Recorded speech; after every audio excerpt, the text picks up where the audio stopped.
What's up, everybody? We are here. We are live. We are back. Football time. I know everybody's very excited about fantasy baseball, right, Howard? You've got people clamoring for the baseball talks, right? There's a lot of clamoring going on right now for the baseball talks. There's no doubt about it. But listen, it's the NFL playoffs. We're hitting the conference championships. Had a great divisional round weekend. Well, I had a great Sunday, not a great Saturday, but my Sunday was just fine. So I'm ready to still keep talking some football for the time being. Me too, dude. Me too. I've had people texting me, hitting me up saying, I missed the football show. We haven't gone anywhere. We're here. We're on just a little limited basis, combing it back, but we're ramping it back up too, right? We ease into the Super Bowl, enjoy the Super Bowl, take it all in, some real football, the way real football fans should, just watching the games, rooting for the outcomes, and then we get into the gritty stuff. We get into the free agency, the dynasty stuff. All that's coming. We're going to get started on that tomorrow with quick outs and on Friday with Coop's Fantasy Football Fiasco. But here on this show today, we are talking divisional rounds. We're going to hit on who we think is going to win.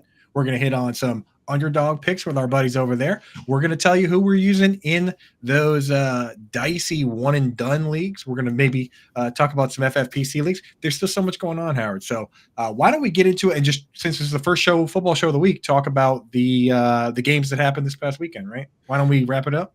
Yeah, absolutely. I mean, where do you want to start? We might as well just go Saturday into Sunday, right? Let's start with Ravens Texans. I genuinely believe that the Texans were going to put up a much bigger fight. Yeah. Like, it was kind of funny. Like, I had these two games nailed, but reversed, right? Like, I had the Texans covering the spread. I had the Niners blowing out the Packers. They're not like necessarily like totally blowing them out, but at least covering the spread there. And it was the total reverse. Listen, Lamar Jackson, the Ravens, for me, that whole game, Coop, was whatever that halftime speech was, whatever those adjustments that were made at the half, like you kind of sensed it, because in the first half, the only touchdown that the Texans scored was on that punt return. Their offense was going absolutely nowhere. CJ Stroud didn't look like he had his timing with Nico Collins. It was kind of, so you were like worried about the Texans there, but you were like, what the hell are the Ravens doing? Are they, like, is this the team that would like cough up all of these like late leads in the second half again and whatever? And then they came out in the second half and they were like, boom, boom, boom, boom, boom, boom, boom. Right. It was, right? It knocked them out. It felt like the cat playing with the mouse, right? Yeah. Where it was like, you know what I mean? Like, you knew it wasn't going to get away, but it's like, it just ended already, right? So I felt that in the first half. I was watching, I was like, oh, you got to be careful. You let them, but in the end, they did. They're just the better team, and that's the thing though, like that. It's hard to wrap your head around from the outside, but when you hear the players talk about it, how important it is to have guys that have been there before and do all that stuff. This is where it comes through. John and Pemba makes a lot of money on it with these rookies on the road too, because You know what I mean? Tom, every game is a home game for Mercedes Lewis, right? He probably has a favorite spot in the life. 40 years old, still out there. Mark it off on your bingo card. You had the Mercedes Lewis inside 5 minutes of the show. One per show. But he's 40 years old. He's played in every stadium probably 20 times at this point, right? I was actually looking at his numbers, over 5,000 run blocking snaps in his career for that guy. But so he's been there, right? He's done it all. Whereas CJ Stroud, man, some of these cities he's never even been there. He probably doesn't even know where to get lunch. So having a Ravens team that's been to all these playoffs games, they've won games in New England against Tom Brady, John Harbaugh has. It just makes all the difference. So as far as these go, because we're going to talk about the Ravens and the 49ers and all the teams that are still in it when we get to those previews. So I want to ask you about the Texans, man, just in general. You have to feel good if you're a Texans fan. Colby Conway is feeling great. They hit on both their early picks, which, if you got 1 out of 2, that would have been fine. But Will Anderson looking good. CJ Stroud looking awesome. They're going to get Tank Dell back. They got Nico Collins. Dalton Schultz is a free agent. We'll see there. But what do you think's next for this team? Like, how do you build off something like this going? If I'm the Texans, first and foremost, I'm going to try and bring Dalton Schultz back for at least another year or two. I know he's going to want the security of it, and maybe you give him a 2-year deal and just, Dalton Schultz to me is the type of guy that you want to keep inside the organization, let him play. And, oh, what? You want to be our tight ends coach? Yeah, let's kind of like investigate that, because I just think that having that security for CJ Stroud is big. Like, Huge. you don't. Can you imagine what the Texans end of their season would have been like had they not blocked on a goal line carry? I mean, can you imagine if Tank Dell was still available? So I think you've got your core in there, right? You've got your, you've got your quarterback. Devin Singletary does not have enough mileage on him for me to say that he's going to be, somewhere else. So I think he's solid there. Nico, Tank Dell, and then you've got Hutchinson and Mechie, who are both, reasonable guys that, like, you're going to have Tank Dell probably working out of the slot the majority of the time. And then you put Mechie or Hutchinson on the other side there. So you've got your foundation already set. Defensively, you've got your foundation already set for the Texans. This is going to be a matter of just, drafting to fill in the parts. And then from there, just polishing it, right? Yeah. I mean, I feel the same way. But, defense usually takes longer to overhaul than the offense, right? Because, you're picking up pieces that 3-4 and 4-3, and you got to move it around. But I think they did a pretty good job this first time around. So, yeah, solidify it in the trenches. With Singletary, I like Singletary. You do as well with Dameon Pierce. I think they can get by again this year, and then I think maybe the following year is when you go all in with the hired guns, right? You go when you get you draft a running back, or you sign the top corner, pay him whatever he wants. So, right. But I think they could potentially compete this upcoming year. So we'll see on that. The second game on Saturday, 49ers Packers, man, and the Packers had them up against the ropes, man. Like, they had to come back and win this game. They did do it. Of course, not having Deebo Samuel, that was that made things really scary, man. I think that kind of showed. Just imagine if they lost Christian McCaffrey, or they, or lost George Kittle. The fact that they really just leaned on Juwan Jennings kind of proved that the game plan was going to go through Deebo. Right, Juwan Jennings got so many targets in that Deebo role when he came in that it does make me a little nervous for this next round. Listen, I might live in the Bay Area. It doesn't mean I'm a Bay Area fan by any means. So, listen, I'm totally fine with. I'm Team Lions this weekend, right? I'm definitely. I'd rather see it like that. Listen, I think that what Shanahan does with the Niners is fantastic, and and we saw it on display. But you're right. You had to lean on Kittle a little bit more. Juwan Jennings was a heavy lean. Doesn't sound like McCaffrey's really all that healthy. I know that he was dealing with a calf. He was dealing with that. Now they were talking about, if I see one more person with that dude like massaging his quad, like posting that video, it's like the crease. Chuck Bass had the best one. It was.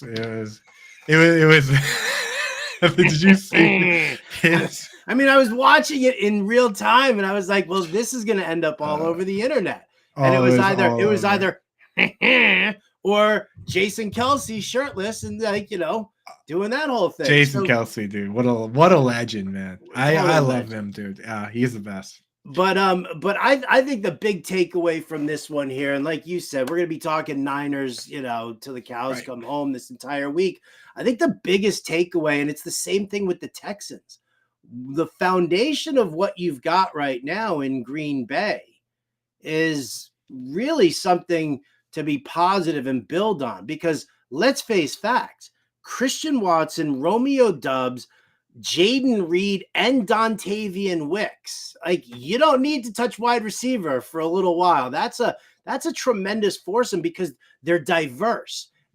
Each guy can do multiple things over the course of the season. So I love the passing game. Jordan Love is definitely somebody who can take it to another level.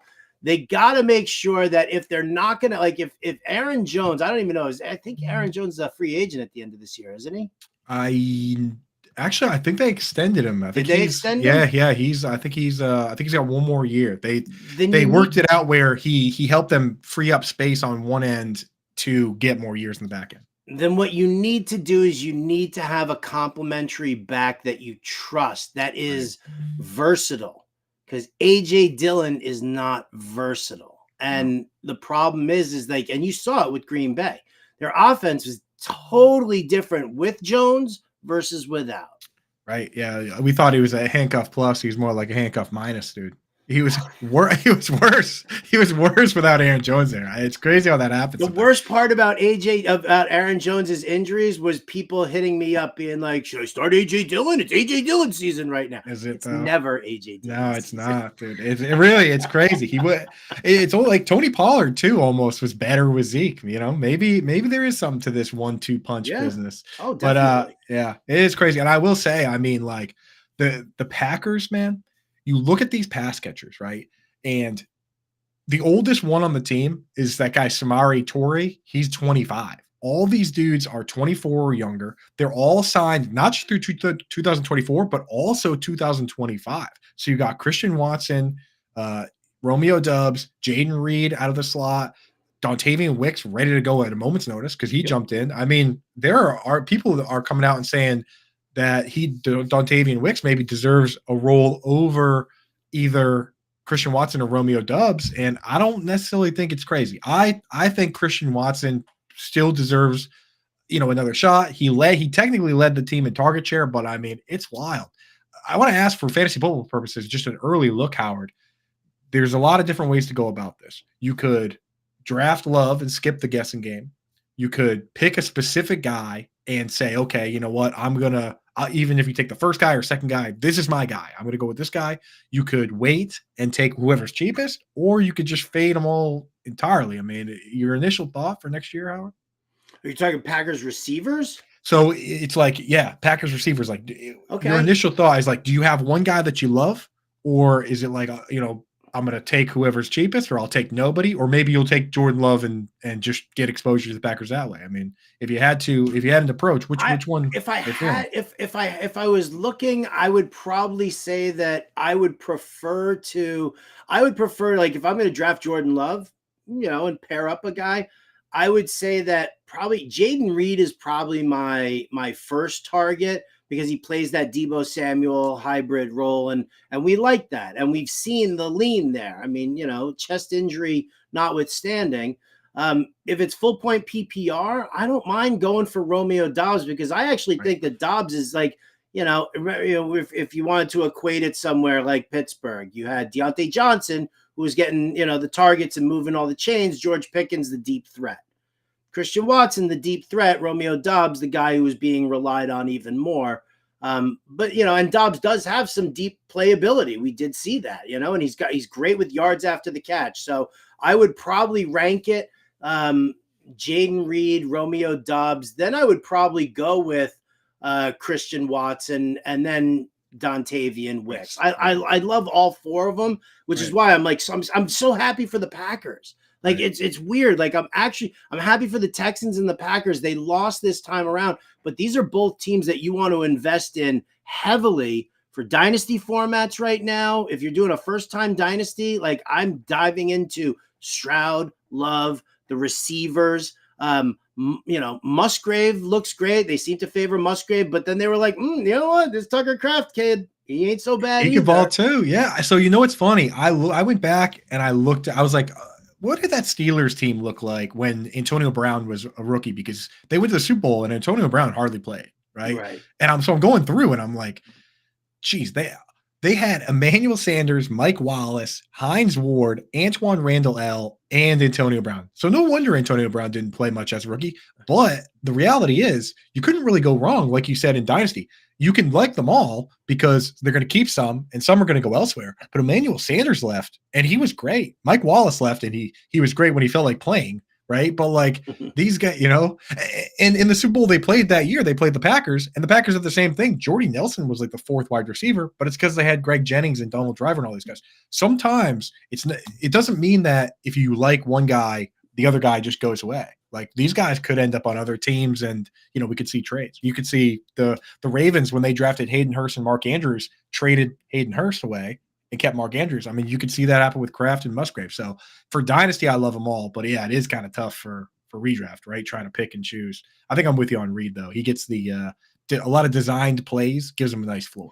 Yeah. I think that, and again, this is something that we're going to be able to sit and watch. And this is just like initial blush. My friend, BJ Levin, he was in the Scott Fishbowl and everything, and he was just he's drafting a dynasty team right now, and he was kind of putting that whole thing together. And he grabbed at one spot, he grabbed Christian Watson. I'm like, yeah, you might as well. I mean, Right. am I going to dog this dude for hamstring issues his entire career? No, I'm not, because the Packers do believe in him. And so I want to, I want to be able to give that. But I mean, listen, I love it though, right? It's so funny talking to BJ Levin, just you bring him up, that like, sometimes I just want to be like, dude, you have an Emmy. I mean, like, can we talk about that? And he's like, he's just a down to earth guy. He just wants to talk about football. I'm like, all he wants to do is talk about football. That's what I'm saying. I'm like, can we talk about this? Can we talk about these movie premieres you're going to? He had the first pick of this dynasty startup draft, and we were talking, right? And I was like, and all of a sudden he said the guy at 3 was like really trying to trade, and what should he do, and blah blah. I'm like, all right, well, you don't want to scare him off, right? So you want to, I said, because to me, I'm fine with, the top 3 QBs in Dynasty are Josh Allen, Jalen Hurts, Patrick Mahomes. Yep. I said, everybody is going to take Josh Allen and Jalen Hurts 1 and 2 because they're mobile. You've got the rushing upside of Josh Allen. You got the tush push upside of Jalen Hurts, and everybody sees that. Whether or not they can do that successfully without Kelsey, different story. Time for another, time for a topic and for another time. But he'll still be fine. He'll still be fine. Yeah, he'll still be fine. But I was like, I love Mahomes, because Mahomes is not like, there's not a lot of wear and tear on this dude, and he's just gelling with Rashee Rice, and they're probably going to bring in, I don't know, Mike Evans or T. Higgins or something like that. If Travis Kelce retires, then Coop's going to go bonkers over Isaiah Gathings, who's going to end up being like this amazing tight end. They'll figure it out. Right? They'll figure it out. Yeah, I mean, it's Mahomes. So I was like, trade down, get the extra pick from this dude. Right. And then because it's a super flex, I was like, just, because you're going to, I was like, I'd rather take Mahomes than Allen or Hurts anyway. So you might as well trade down to 3. They're going to let you get Mahomes. They're going to pass on Mahomes. You're going to grab him. And then boom, you've got these extra picks all over the place. And now he's got, Mahomes and Bijan and Breece Hall. And I mean, right. Nico Collins. I mean, it's ridiculous what he put together with that. And he got the QB he wanted the whole time. Right. And it's so funny too, that like it happens with quarterbacks all the time because of other positions. We look at running backs and we're like, oh man, the sands of time are slipping away, but it doesn't happen with quarterback. You look at Tom Brady, like he won 3 Super Bowls before he even played with Gronk. And then he played with Gronk, and then he won more Super Bowls after that. Right? Like the age apex for quarterbacks, it goes a lot longer. We forget that, you almost forget that Peyton Manning basically had 2 different careers as well. Like that he threw 55 touchdown passes with the Broncos, and Demaryius Thomas, rest in peace, and Emmanuel Sanders. But you forget that he had the entire career with Marvin Harrison and Reggie Wayne and all those guys before, you know what I mean? It's like he had 2 full Hall of Fame careers. Same with like, you forget the era of time where Aaron Rodgers won the Super Bowl throwing to a totally different group of receivers, Greg Jennings and all these guys. And then Jordy Nelson came and gone. Travis Kelce retaring is not the end of Patrick Mahomes. Patrick Mahomes has a lot of ball to play. And our guy, Rashee Rice. I'm not worried about that at all. I just want, is this a dynasty startup that you'd be interested in here, Coop? Hit me. Mahomes, yes. Bijan, Breece Hall, Rashee Rice, Nico Collins, Christian Watson, Dalton Kincaid, yes, Kenneth Walker, Jameson Williams.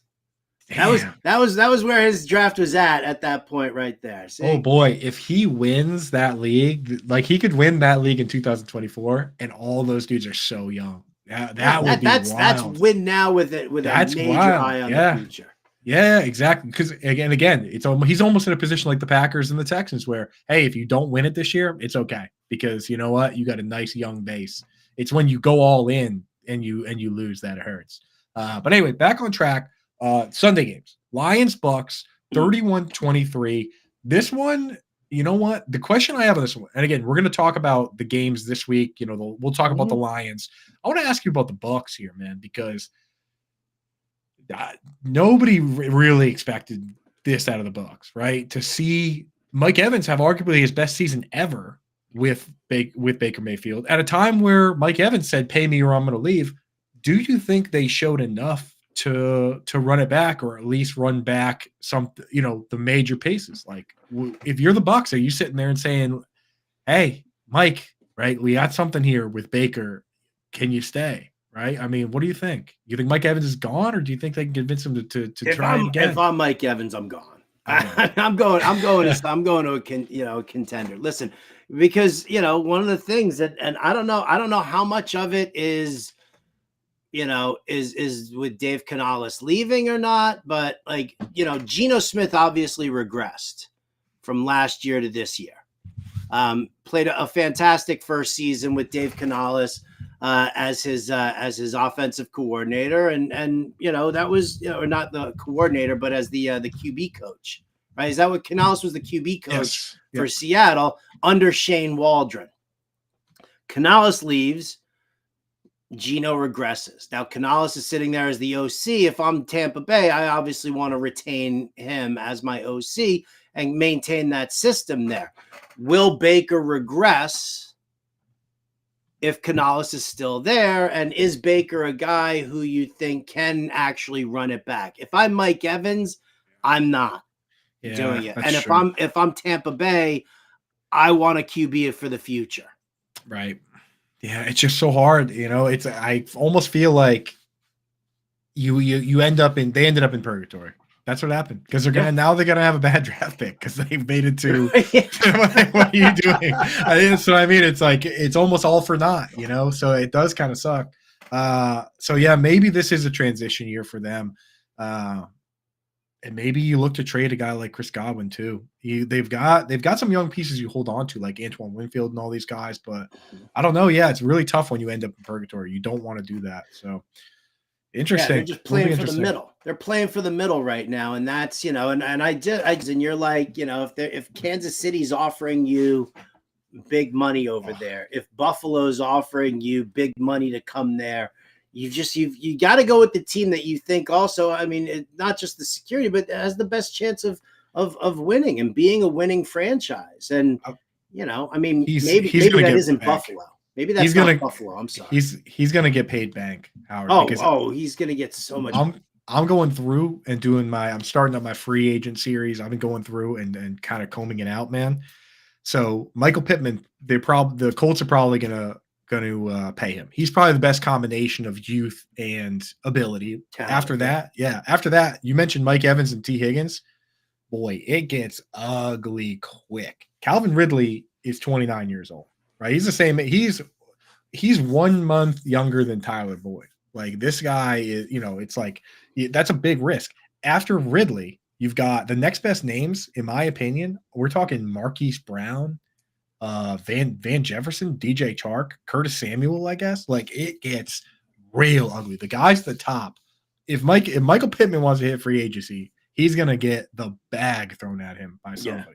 The Colts would be very smart to give him a long-term deal because, man, nobody's hitting free agency. And it's bad at tight end, too. You mentioned Dalton Schultz. After him, we're talking Hunter Henry, Gerald Everett, Noah Fant. Like, pass catchers you can't just go get them, man. So it is. Yeah, this is not a sexy free agent class. No. At any of the positions. The quarterback is terrible. Running back is mid at best. Wide receiver, you've got a very top-heavy class there. And, yeah, you're right. I think the Colts would be so stupid. Like, you've got Anthony Richardson, right? And you saw him kind of gel nicely with Michael Pittman. Why wouldn't you want to, help usher along your mobile QB who you want to make a better passer? Why wouldn't you lock him in with a wide receiver one like that? Give him whatever. Give him whatever he wants, honestly, because, it is bad. Wait, I was trying to rank a top 10, and we're getting down to names like Kendrick Bourne, Demarcus Robinson. I mean, there's not, unless you want to go for like an Odell, to maybe try and reclaim a Darnell Mooney or Gabe Davis, but I don't know. I'd rather trade mediocre tight ends from the 80s with you. Or you can get into that, dude, if you want. Dude. I'm down. I was having a conversation this past week where Pete Retzlaff came up, Howard, We're arguing. That's all right. I was having a conversation with a fellow Jet fan, and we were talking about Johnny Mitchell. Oh, there you go, dude. Yeah, we were arguing about who the original wide receiver, tight end that played wide receiver was, and we obviously people were like Jimmy Graham, blah blah, and then somebody went Kellen Winslow. So I was like, oh yeah, well if you're gonna go Kellen Winslow Senior, then I'm gonna go all the way back. But enough about that. Yeah, I mean, so yeah, it could be Mike Evans definitely gonna get paid here. So yeah, I think the Bucs are gonna end up in Purgatory. Last game, Chiefs Bills, and this is one where we talk about the Texans and Packers, and you lose, and it makes you sad, right? But you're fine. The future's still looking good. For Bills fans, man, this is a tough situation because Von Miller's not getting any younger. Stephon Diggs not getting any younger. The team is kind of built to win now. I mean, if you're the Bills, I mean, here's the question. Because football is such a small sample size sport, like, do you go for major shakeups here, or do you sit back and chalk it up and say, hey, you know what? That's variability, right? Like, we lost. The kicking game didn't come through. We could have easily won with this team. I mean, how do you look at it, Howard? It's so hard to, with the way fans are with us geniuses on Twitter overreact to every little thing, like it's so hard to tell the fan base, hey, you know what? Like, we didn't win, but we could have, right? Right. Well, I mean, listen, let's face facts here, right? You talk about the Bills right now, and one of the key things that we talked about throughout the offseason, it's one of the reasons why we were taking, with Britt Flynn, the under on the win total there. You're talking about a team that just tried to run it back without making the improvements that they needed to make, right? Like, I mean, they got rid of Devin Singletary, and they never brought in an extra wide receiver to go opposite Stephon Diggs.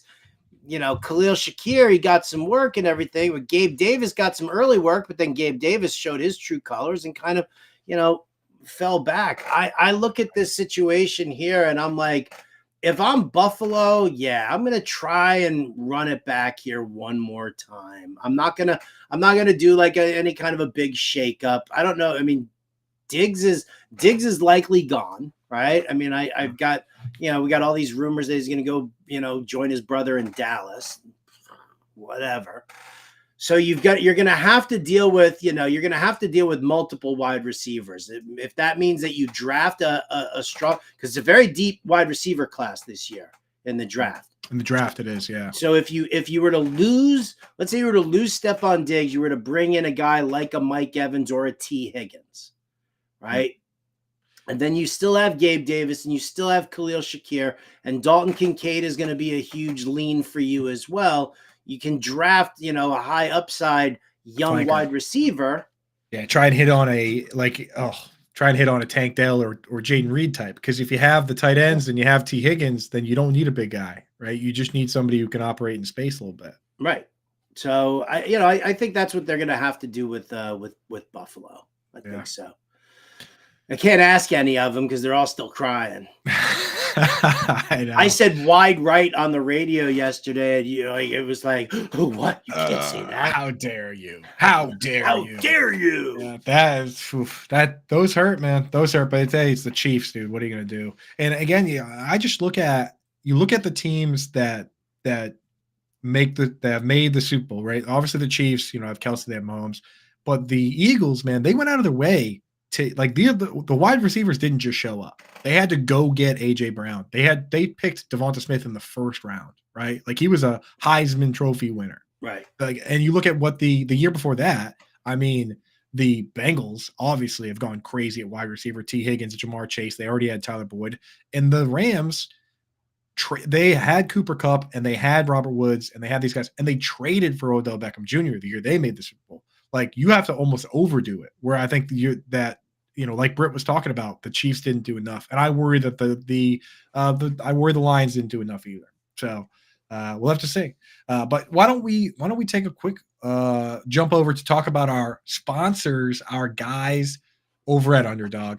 Love these cats, and as long as there's a football game out there, we're going to be doing picks. We're going to be going over to Underdog Pick'em contest, checking out what they got going on over there. They not only have picks where you can go and check out guys' lines, take the higher or lower, but they also have the Scorchers mixed in there where I've seen a couple that they're almost working on me, Howard. They're almost enticing me. I was looking at Patrick Mahomes rushing touchdown, and I'm like, he's not gonna rush a touchdown. But I'm like, oh wait, 3x on this? I'm like, he can move a little, right? One of these days, these Scorcher parlays are gonna hit. They're gonna hit, yes. And if you pile enough of them together, you can get up to 100x. Oh, I've done it. I've done it too. It looks so stupid. I had like a 5 or 6 player parlay where they were all Scorchers. Yeah, I got up to 100x. I did up to 100x one time too, just to see, just so I could click that button and have it tell me like, hey dude, you're getting out of control. Like you gotta settle down with the Scorchers. But it was all realistic. It could have happened. So it is fun. So as of right now, I'm not seeing any free one they're giving us, Howard, but have you gone through and picked any that you like so far? Yeah, you know what? First and foremost here, I mean, I want to focus, we love our tackle monster prop, right? Yes. So I'm going to Kyle Hamilton. Oh, he's the man. He's gonna be on Kelsey a ton, right? You figure Marlon Humphrey's gonna be back, and they're gonna use Marlon Humphrey because the Ravens are probably out of any of the teams remaining use man coverage the most. I mean, it's probably like 20 to 23% of the time, which is actually significant when you look at the numbers. So if they're going to go into man coverage and you're going to put Marlon Humphrey on Rashee Rice, you got to throw like Hamilton's your best guy. He's your best cover guy. You got to throw him onto Kelsey because he's the only one I think who's got that, the ability to kind of, defend Kelsey, even though he's like, he's losing the size battle. Right. He's poking around. He's always poking around everywhere, man. He gets his hand on the football he might have the defensive player of the year that one he ran through and batted and just grabbed and took. Like he's been great out of Notre Dame, rookie too, right? Rookie. Yeah. So 5.5 tackles plus assists. And I figure if he's going to be the one who's going to be eyeballing Kelsey the majority of time, that Kelsey's going to see his target. So 5.5 tackles and assists for Hamilton, who plays all over the place. Yeah, I'm good with that. I'm going to go with higher. Do it. I'm in. All right. I'm going to go. Oh, yeah. Burns doesn't have the whistle going today. We got Adam Bernard behind the glass. Shout out, Underdog. There you go. So I'm going to go with one from this game as well. And here's what I'm doing. I'm looking at another defensive player that's been all over the place who really transformed into a new player because he was not this guy right from the rip. But L'Jarius Sneed, man, he has over the last couple of years turned into a true shutdown player, man, to the point where you watch Stephon Diggs, they had to hand him the ball in the backfield, give him screens just to get some separation there. I think they're going to take L'Jarius Sneed and just throw him right on Zay Flowers because Zay Flowers has been not only the best wide receiver for the team, but he's been the only one playing the entire game. The other guys mix and match. Rashad Bateman and Odell only ran 8 routes. So I think Zay Flowers is going to get the Sneed treatment here. They have him set at 48.5 yards. Honestly, in a lot of games, he disappears as it is. He's had a couple games where he had like 7 yards. So I'm going to go lower on that 48.5, just thinking that Sneed locks him up. Yeah, I'm kind of with you on that one. We're looking at the possibility of Mark Andrews coming back. And I think that's going to kind of, help pull some targets away from Zay Flowers. They're also going to have to, they're going to have to attack the Chiefs, deeper there as well. I think that's something that they're going to have to do. You're going to have to try and get Odell Beckham downfield a little bit more. Nelson Aguilar on the sidelines. I'd love to see Rashad Bateman get a bigger chunk here, but yeah, I like it. You've got enough built in there, and the possible return of Mark Andrews definitely kind of counters that Zay Flowers play. So yes, so folks out there, go over to Underdog right now. Use the promo code or hit that little QR code that Howard's directing you to right there, and they'll match your deposit up to $100, 100% of whatever you put in for first-time depositors. Use promo code ALARM, and you're going to want to do the deposit match, in my opinion, because even if you don't do it all on pickups, if you don't overdose on Scorchers the way we like to, then we're going to be doing the best balls coming up soon for baseball and for football. I mean, baseball's open now. It's already ready to rock and roll. We got a little something special for you in the Discord rolling out this week, so keep an eye out for that. But go check it out right now over on Underdog. And Howard, I wanted to talk to you because for this last segment, we're going to go in and talk about some guys to use in one and done leagues, the matchups we like. And you were just mentioning Rashad Bateman and Odell Beckham. And why don't we jump in and start talking about some of those positions? I want to look at some wide receivers because I'm right with you on that. I'm down on Zay Flowers. And to be honest, I think I'm going to actually use Rashad Bateman in one of my one and dones this week. I'm going to go with Bateman. He's been getting more consistent usage. I actually like betting the over for yardage for Odell because you look at Odell and I was looking at the numbers. It's like, why would I bet the reception total for Odell? He seems to only catch 20 or 30-yard passes, right? He's either going to catch one or he's going to not, right? So I'm gonna go with the over on him there. But I like going Rashad Bateman, and I'm having a hard time deciding from the 49ers if I want to get too cute or if I want to play it safe. So I want to ask you, Deebo Samuel banged up, dealing with a bit of an MCL. He can probably play with it, but maybe not full strength. If I'm going to go with Bateman as my one wide receiver, as my other wide receiver, do I get cute and go with Juwan Jennings, or do I just play it safe and go Brandon Ayuk? Yeah, I'll tell you what. If Deebo is out, I would definitely consider Juwan Jennings if they're going to do that. However, I feel like they're going to skew things towards, because remember the first half of the season, it was all Brandon Ayuk. Like It was Purdy to Ayuk, and we saw it multiple times. Deebo was all banged up and everything. Then Deebo came back, and that's when all of a sudden things started taking off for Deebo. I want to say it's like week 12, week 13 or something like that, where it really kind of turned around for him. So for me, I'm looking at Ayuk as the possibility. You could do Jennings if Deebo is out, but I still think that they'll steer it more towards Ayuk. So I'm going to go with Ayuk. And while you're using Rashad Bateman, I'm going to, like, when I make my decisions now for conference championships, I always keep it in one conference. Right. Because, and I'll be like, and I'll look at like the individual matchups. And as we go through the positions, we'll look at it. Brandon Ayuk, and then I'm going to throw in Jameson Williams. Right. Well, because we've seen the San Francisco secondary get beat deep. We've seen it before. And that, I think, kind of favors what we're seeing with Jameson Williams now that his route tree is also kind of growing a little bit more. And I think that the 49ers are going to do what they can to try and take Amon-Ra St. Brown, at least it's somewhat out of this game. So I'm going to stay with the NFC wide receivers, go Ayuk and Jameson Williams, in that sense, because that's going to save either, Zay Flowers or Rashee Rice or somebody like that for the Super Bowl. Like I'm going to, I'll let it sort out that way. So I always stick into one conference here.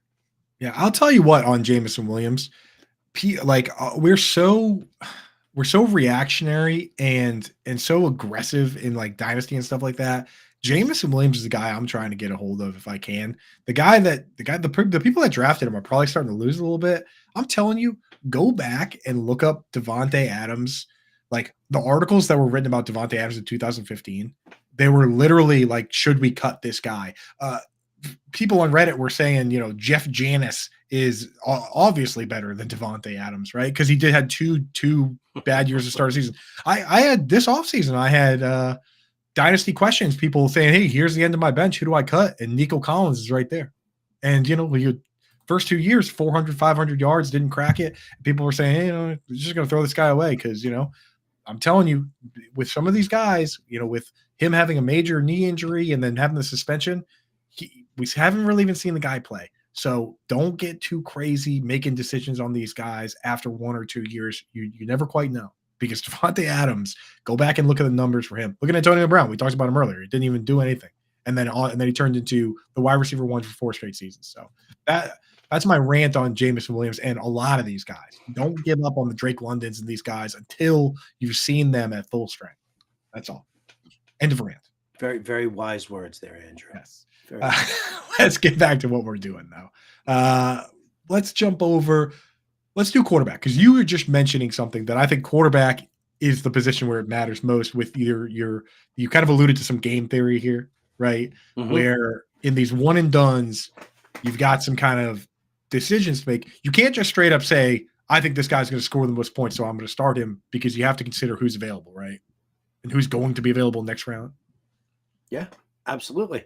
So I'm looking at and I was screwing around because I saw you in the doc there as well. Because I mean, the real question is like, do I want to choose between Patrick Mahomes and Lamar Jackson now, right? Or do I want to go with either Patrick Mahomes versus the Niners, or the Niners or the Lions, or do I want Lamar Jackson against either the Niners or the Lions? So I kind of lean more towards, using either Jared Goff or Brock Purdy this week. And I'd probably say from a DFS standpoint, like, because, one and done, you're just looking for the 1 week anyway, is that I feel like we're going to see Jared Goff throw a bunch in this one here. It's going to be very tough to get the ground game going. As much as I love David Montgomery and Jahmyr Gibbs, Jared Goff is going to need to throw. Jared Goff on the road, not great. I probably would use Brock Purdy here, but since you had already put Brock Purdy into your spot there, then I'm going to say Jared Goff. But I may or may not just want to say Brock Purdy. You could pick the same one as me. We both kind of picked Brandon Ayuk there. We can pick the same. Hey, you know what? Most people are only making one lineup, so you don't have to get too diverse here. Well, let's go Brock Purdy, pair him up with Brandon Ayuk. Let's do that, because Brock Purdy, well, I said can't just pick the guy you think is going to score the most points. I mean, he has the best matchup. The Lions are, of the teams left, the Chiefs, 49ers, and Ravens are all some of the best teams against the pass, and the Lions have not been good. They've been good against the run, not against the pass. So I think this is such an important game for Brock Purdy career-wise, to be honest, because this is a team that they should beat, that's very good against the run, and that you can throw on. So of all the game management talk, and all he has to do is hand it off and do the screens, well, his main screen guy, Debo, is banged up, and it's a bad matchup for the running back. So can Brock Purdy throw the ball against a team you should be able to throw against and win this game like he should? And I think he can. So I'm going to use him in these lineups. But if he doesn't, that's when it gets crazy for the offseason discourse, because if he does lose, you have to think about the long term with some of these guys. When if they lose this year and they lose again next year, well, they're not going to fire Shanahan, they're not going to fire their GM. So where's the major shakeup come? Well, I mean, does it need to, like, I think that I feel like Purdy is like a Shanahan type quarterback. Just get the ball into the playmaker's hands. You're not going to lose. He's not losing the game for anybody. Like, I mean, if the Niners lose it, it's not because Brock Purdy. It's because of, you got to figure out what happened. They almost lost this game to the Packers. Why?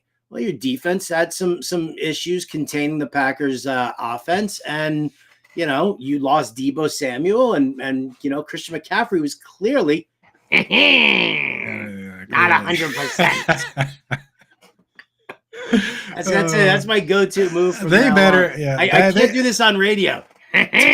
Please take that to the blue tent moving forward. Please. That guy should just stay in the blue tent. Right? That dude he's normally in the blue tent. That dude should live in the blue tent, please.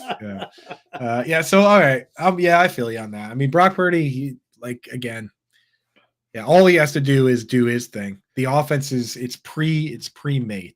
So we're reading chat. Shane, what's up, brother? Throw especially Twitch crew, little Twitch gang. Yeah, I got the Twitch glasses right here for the Twitch gang. It's been been a while since we had the Twitch gang hanging. It really has been a while, hasn't it? Yeah, good. We're all reading the chat. What do you got? You got questions for us? Yeah, throw stuff in there, man. Jack, we missed this one earlier. Jack asked, "Where do we have Tank Dell?" Well, I'll tell you what, Tank Dell, he's already graduated to a guy that he was playing full-time opposite of Nico Collins and moving into the slot for 3 wide receiver sets. He's already at the level that we're hoping that JSN and Alec and Josh Downs and Jaden Reed can eventually get to. Like, he kind of just fast forwarded to year 3 Chris Godwin. So, like, I have to rank Tank Dell really high, right, Howard? Assuming he comes back healthy. Assuming he comes back healthy. I mean, he's going to be, listen, the steam on Tank Dell is going to be huge. I guarantee you he's going to probably go in like the 3rd or 4th round of drafts. Just pulled this rated rookie card right here. Hi, much Tank. rich. Tank up. I'm tanked up. Is that dude. Not in plastic? I got cases coming Get today. yourself a sleeve. They're coming today. Man. They're coming in today. Okay. Jeez Louise. I should get my dirty fingers off of it. Right? And Pemba's probably like cursing at the screen right now. I was with Pemba this weekend, and he was opening packs of cards at the bar with his greasy bar cards. Wing sauce and mustard on them. Yeah. Oh, no condiments. No condiments. Right? He's pulls a rookie, Will Levis, and he's just wiping his face. Doesn't even care.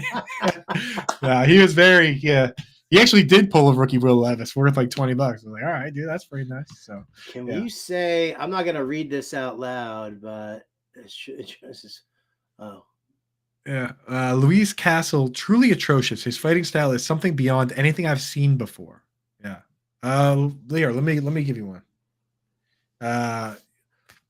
You know what, Howard? Luis Castle, truly atrocious. His fighting style is something beyond anything I've seen before. Terrible. There you go, buddy. All right, so back to what we were doing. It's a fantasy off season. Did I just sign a waiver for that? Right, yeah. I don't even know who Luis Castle is, but yeah. What's this guy? This guy's like 50,000 followers on Twitter. He's gonna put us on blast right now. Do you believe what these idiots said about Luis Castle? He's the greatest fighter of all time. I can't believe these morons. Now we're gonna get beat up by Luis Castle. It says football up top. That's right. Yeah, you're messing with our algorithm now, Shane. Okay, so let's do running backs and we'll wrap it up with tight ends. Okay, running backs is always the toughest one for these one and dones, man, because. I'm so tempted to play it safe. In fact, I'll give my two names right now, and this is the safest way you can possibly play it, is if you manage to have both Gus Edwards and Justice Hill left and David Montgomery and Jahmyr Gibbs. If you were very conservative, then you can just pick one of them, right? I'm thinking that if I use Gus Edwards here, and if the Ravens are winning, then that's good for Gus Edwards. So if the Ravens win, then I use Gus Edwards, I'll still have Justice Hill, right? If the Ravens lose, well, then I can use Isaiah Pacheco or Clyde Edwards-Helaire. And right, same thing with the Lions. If the Lions win, it's a David Montgomery game, and I'll have Jahmyr Gibbs left. Otherwise, then I'll still have Christian McCaffrey, hopefully. So I don't know. That's a really conservative play. If you're going to be a man about it, Howard, though, who do you like? Who do you like of the actual decisions you might have to make? All right, well, let me pick my cojones off the ground. All right. Oh. Quiet down, you split backfield boys. Let me tell you how a man picks an RB1 here.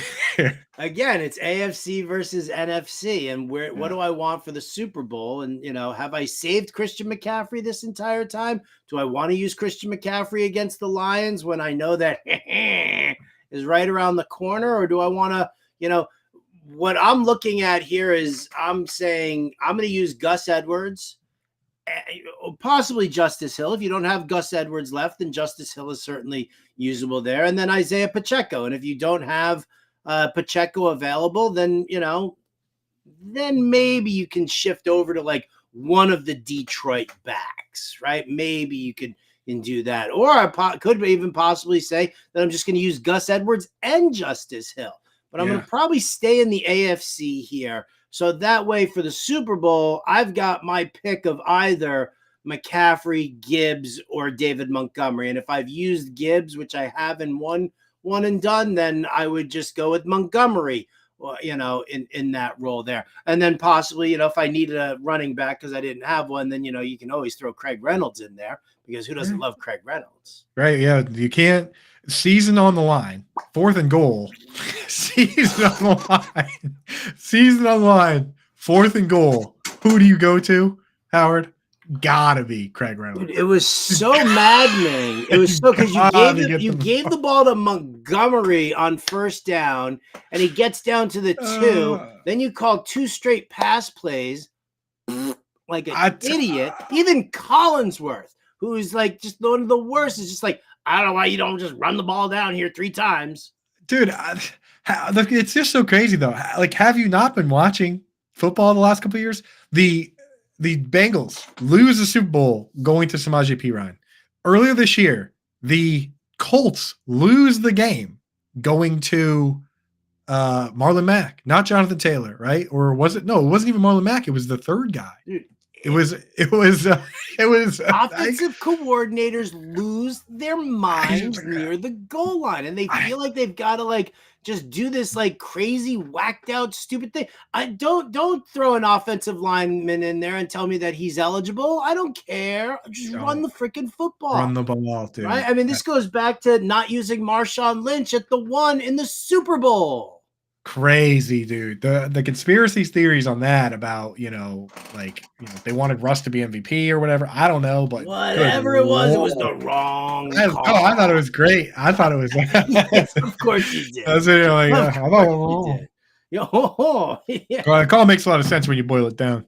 But thinking about Mel Kiper's big board talking Drake May at 3 to the Patriots now. Really? I've already been thinking about that in my head. It just sucks because if the other team takes Daniels ahead, then now I'm like, well, what's wrong with May? Why couldn't the Patriots lose better? All right, last position here. I got nothing for you there. Lose better, dude. All right, last position and the best one, our favorite one, and a very deep position in these playoffs. Every round, you've been able to make a lot of crazy options. In fact, in my baby bowl lineup, don't want to give any spoilers, but I'm using 2 tight ends this week because there's a flex and there's just not enough wide receivers and running backs to go around. Nice. Like the Lions have 1 wide receiver. The 49ers right now have 1.5. I'm using the tight end. But if you're picking one this week, Howard, to use, who are you going with? I'm going with George Kittle. I'm going to stay in the NFC. I'm going to wait to see what happens. Do I get to use Mark Andrews or Isaiah Likely, or do I get to use Travis Kelce in the Super Bowl? One of those players is going to crush it in the Super Bowl. I don't care which one it is. Right. So I'll go and I'll use, as much as I would love to use Laporta, I'm going to go with Kittle here, especially if it's a banged up Deebo Samuel. If Deebo Samuel doesn't play, come on, man. Kittle against the Lions, who give up, out of the 4 teams remaining, the Lions give up the most fantasy points per game to the tight end. So give me George Kittle in this one with a banged up Deebo. Yeah, and that is the highest upside outcome is Kittle. And here's why. I mean, not just because Kittle he has been great. Deebo's been banged up, and he has the best matchup. But what if you use Kittle and he does great, and the Lions win? Now you have this tight end matchup again next week for whoever you use of Andrews or Kelce. That's the highest possible upside situation for the tight end is use Kittle and Lions win. Now you get to start a team against the Lions again next week. If you want to play a conservative, then you go with like Kelce because, the 49ers are a tough matchup for tight ends. Yeah. You don't necessarily want to be going with against them in the Super Bowl. So maybe use Kelce in that case, but I don't know. I think Kittle's the way to go. I had Kelce written on the show sheet, but I'm changing my answer to your answer. Nothing wrong with it. Nothing wrong with it. And you can stack them with Purdy. I mean, we just load up on 49ers now. That's the thing is like, especially if you like in the Baby Bowl, for instance, that Rob Norton does, I suggest if you folks out there, definitely for next year, for the regular season and playoffs, you should jump in that. It's for a good cause. But for something like that, I can see the other teams, right? Heath Cummings is winning right now from CBS. I can see who he's played so far. I can see how many points he has. I know I'm on tilt. So I'm with you. I'm just going to load up on 49ers and hope the 49ers go off and lose. And then now I've weaseled my way back into it. So in your leagues out there, definitely keep an eye on the gamesmanship, all that going on. We're going to jump here in a minute. So Howard, before we go, why don't we just do a couple of the picks on the key situations here? We'll start with Ravens Chiefs, 3.5 points. What do you think, man? Ooh, Ravens a favorite, 3.5. Right? Yes. All right. So my lean right now, and I'll just my lean here is Ravens and covering the point spread. No, actually, I like the 3.5. I'll take the Chiefs plus the points here. If you're gonna give me that hook, I'll take the hook. Yeah. I'll take that hook. I'll go Chiefs here. I'm a sucker for the hook. Me too. Especially when the line changes. Do you know what I do all the time, Howard? I say to myself, oh, if it was 3.5, I would take it. And then when it goes to 3.5, I feel like I have to now because I said it to myself, so. Yeah. Well, because, then if it goes back down to 3, you're like, shit, now I got to buy that. Now I got to buy that extra 40 points. So, yeah. Yeah. Okay. Over-under is 44.5. Is there play there? What do you think? Yeah, you know what? I actually would probably I'd probably tilt on the under here as well. I think that's, two defenses that are definitely rock You good? solid. I mean, yes, both these guys can put up points, but the lean right now is the under. Yeah. Ravens' defense has been stifling. It's very interesting what they're doing. They feel like the cover six, where it's like they're half cover two, half cover four. It's very, very confusing to watch. I can only imagine what it was like as CJ Stroud as a rookie quarterback watching these. Oh yeah, I mean it was a perfect game plan for him. I mean, he really kept Yes. him on his toes the entire Yeah. time. And then we got Lions, 49ers. Niners touchdown favorite, 7-point favorite here. I don't know, man. I'm rooting for the Lions so hard. I know Audie Coop in the chat rooting for Jared Goff and the gang. So I might just stay away from betting on this one and just root for miracles, I'm rooting for the Lions. I'll tell you what the problem is, and that this is where Vegas and all the intricacies come into place. You look at this game and you're like, everybody's in on the Lions. They look great. Great running game, strong defense. Amon-Ra is sick. Jared Goff plays well, blah, blah, blah, blah, blah. You've got great weaponry, and this is like a team of destiny. The 49ers, Debo's hurt. Christian McCaffrey's banged up. Brock Purdy didn't look good in the last game. That kind of thing. And then, I guarantee you, here, I'll just let me look it up real quick and see where the public money is right now, because I'm sure that the public money is probably sitting on Detroit. Yeah. Because people love it. They love, if you're in, you pop into Vegas for the weekend and you got to bet on something, you're betting on Detroit. Yeah. Dude. So 52% right now leaning towards the Lions. It's 52-48 for both games. 52% on the Ravens, 52% on the Lions. So I guess I'm just fading the public in both ways, and I'm going to take the Chiefs and the Niners. You're mean. That's you're a jerk. All those big, beautiful hotels in Vegas were built on the public being wrong. It's true, though. It is true. The Vegas has only been wrong on one Super Bowl, and that was the Patriots when they were 17-0, losing to the Giants. Every other Super Bowl they've rinsed everybody on. So there you go. Also, Lions, they're going to be missing Jonah Jackson probably with a knee injury, and Frank Ragnow, our boy from Arkansas, dealing with an MCL. So, I mean, that's been the bread and butter of that line. So I feel you on that, man. All right. Well, that's it for us, folks. Thank you so much for tuning in. Coming up next, stay tuned on the channel because we have the Better Sports Betting Show with Dan Servadidio. Howard, you on this one? Not today, sir. Not today. Okay. So hang tight. They're coming up right after this, but that's it for us. Tomorrow, you can join me for Quick Out at 1:00. We're getting into some dynasty stuff. I'm having on my buddy Dave Kluge from Football Guys. And then on Friday, on Coop Scoop, on Coop's Fantasy Football, we're getting deep into free agency, man. I'm starting my free agency preview series. We're going to each episode hit on one division, and I'm going to tell you who's safe for dynasty, who's not, who could get replaced, who could come in and be a star on a new team. That's what we're doing. Going to be good times, Howard. All right. Well, thanks for having me, Coop. We'll catch